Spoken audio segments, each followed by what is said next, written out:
Okay, so here we have another example looking at differential equations, and specifically this one will be a separable differential equation.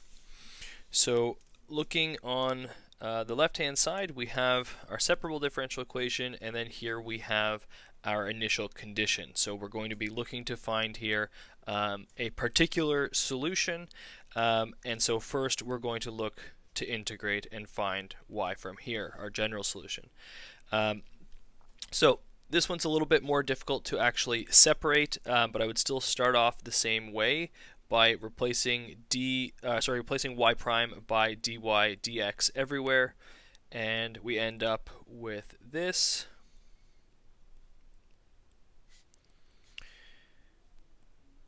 And we want to solve for dy dx on the left hand side, which requires us to factor. So we get dy dx multiplied by 1 minus 2y squared is going to be equal to the square root of x minus 1. And then from here we can divide, we could divide both sides by this if we wanted to solve for dy dx, but we do know that the ultimate goal is to have all the y's on the left with our dy and all the x's on the right with dx. So let's actually just save ourselves a little bit of time, and let's just bring just the dx over to the right rather than the whole thing. So that means now on the left we're going to have 1 minus 2y squared dy, and on the right we have square root x minus 1 dx. So we have separated everything completely, including our differentials. Now it's time to integrate both sides. So fine, let's take a look at what we get. On the left hand side, no real problem here. We get antiderivative of 1 will be y, and then we have minus 2/3 y to the power of 3. And on the right hand side, we're going to integrate the square root of x minus 1. So here you ask yourself, can I simplify this at all? The answer is not really. And so you're going to be looking for a sub or maybe IBP. In this case, you recognize that here you can do a substitution. We can do u equal to x minus 1. du will just be dx. And that sub should actually work out very well. All that we end up with on the right-hand side is the integral of the square root of u du. So let's take this just one step further then. We can further integrate this. It's u to the 1/2.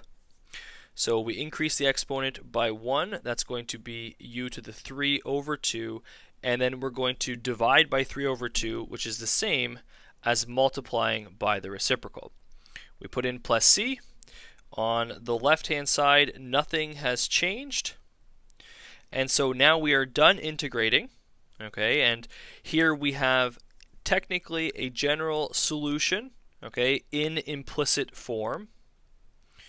So let's just write that down.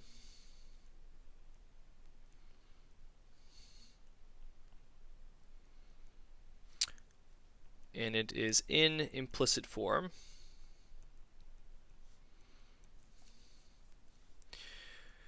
Now let's go back to the question, see exactly what we were supposed to be finding. So here we are able to leave our answer in implicit form, but we cannot forget that we are given here this initial condition. Okay, so we do need to actually find a specific solution. We do need to solve for c. So that's what we're going to do right now. Let's solve for c, and we always do that in the same way. We use that initial condition, which in this case is that y of 2 is equal to 1. So here, y of 2 is equal to 1. And again, that's really just telling us that our curve passes through the point when x is 2, y is going to be 1. Okay? Now, I do realize one thing here. We did forget, or I did, right here, that we needed to go back that u was equal to x minus 1. Okay, so in the next part we'll have to actually go back from u to x. So here to solve for c, it's going to be fairly straightforward. We sub in x equal to 2, y equal to 1, and we end up with 1 minus 2/3 times 1 to the power of 3 is 2/3.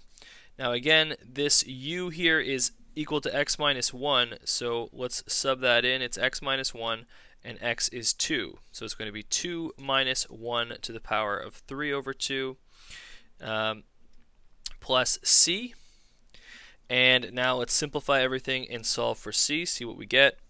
So on the left-hand side, we have just 1 minus 2/3. And on the right-hand side, we have 2/3 multiplied by this, which is just going to be 1. So it's going to be just 2/3 plus c. And we end up really with 1/3 on the left minus 2/3 is equal to c. And so we get that c is just going to be equal to negative 1/3. That's our value for c. Now we can take that and plug it in to our solution, and we'll end up with our specific solution. So let's actually just sort of copy this down. We get